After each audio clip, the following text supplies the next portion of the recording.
when English tourist Lucie Blackman disappeared from the bustling streets of Tokyo, her friends and family feared the worst.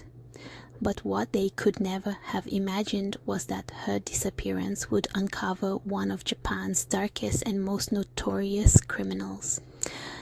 In today's video, we dive into the horrifying case of Joji Obara, a predator whose crime shocked a nation and changed the lives of so many forever. Lucie Blackman was born on September 1st, 1978, to her parents Jane and Tim Blackman. She was the eldest of 3 siblings, with her sister Sophie and brother Rupert completing the family. However, Lucie's childhood was marked by the separation of her parents, and after their divorce, Lucie, along with her mother and siblings, moved to Kent.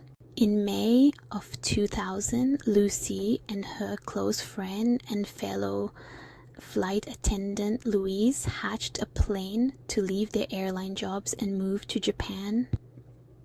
Both women had always been fascinated by the country, and they believed they could find well-paying jobs there to clear their debts. The pair moved to Tokyo and settled into an apartment in the Roppongi district, known for its nightlife and Western culture. They quickly found work as hostesses at a nightclub called Casablanca. For those unfamiliar, hostess clubs, known as kyabakura, are a part of Japan's unique nightlife. Hostesses entertain male patrons by chatting, serving drinks, and sometimes flirting. It's generally a tame and PG-rated environment, but Lucie's parents were concerned when they heard about her new job.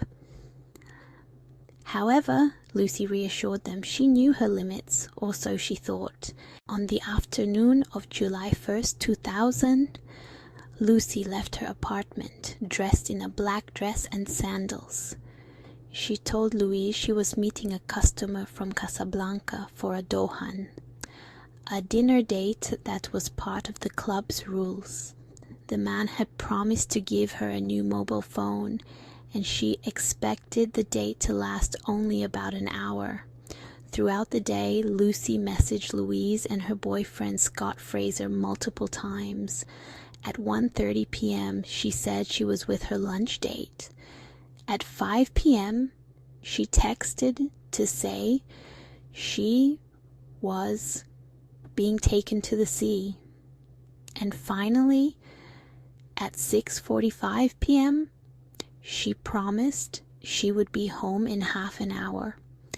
But Lucie never came home.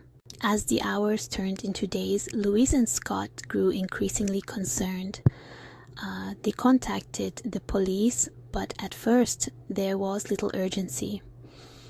Lucie was an adult after all, and the authorities were slow to respond. On Monday, July 3rd, Louise received a chilling phone call. The man on the other end, speaking in broken English, claimed that Lucie had joined a cult and would not be returning home. He said she was safe, but offered no way to contact her. This was completely out of character for Lucie, and her family immediately feared the worst. Realizing that the police were dragging their feet, Lucie's family took matters into their own hands. They reached out to the media, and soon Lucie's disappearance made headlines in both Japan and the UK. The case attracted significant public attention, even prompting appeals from high-profile figures like Prime Minister Tony Blair and Richard Branson. Meanwhile, a private investigator hired by the family uncovered a lead. Lucie had last been seen with a man who frequented the same hostess club. Witnesses described him as wealthy, middle-aged, and charming. As more women came forward, investigators noticed a disturbing pattern. This man would lure women on dates, spike their drinks, and assault them. In October 2000, Joji Obara was arrested on multiple charges of indecent assault. When police raided his property, they found a horrifying collection of videotapes, evidence of him drugging and assaulting numerous women, with some recordings dating back almost a decade. Despite this overwhelming evidence, Obara denied ever meeting Lucie Blackman. However, the investigation continued, and in January 2001, a tragic discovery was made. Lucie's dismembered remains were found buried in a cave near Obara's apartment, encased in concrete. Her body had been mutilated, but investigators were able to identify her through DNA evidence and her belongings. Obara was charged with 9 counts of indecent assault, as well as the murders of Lucie Blackman and another woman, Carita Ridgway, an Australian hostess who had died in similar circumstances in 1992. Obara's trial lasted nearly 7 years, with him denying all charges. In court, he put on dramatic spectacles, at one point even refusing to leave his jail cell and screaming uncontrollably. In April 2007, Joji Obara was sentenced to life imprisonment.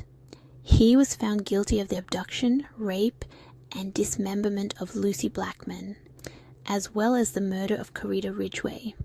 However, in a shocking twist, he was initially acquitted of Lucie's murder due to lack of direct evidence. The outrage over this decision led to a retrial, and in 2008, he was finally convicted for her death.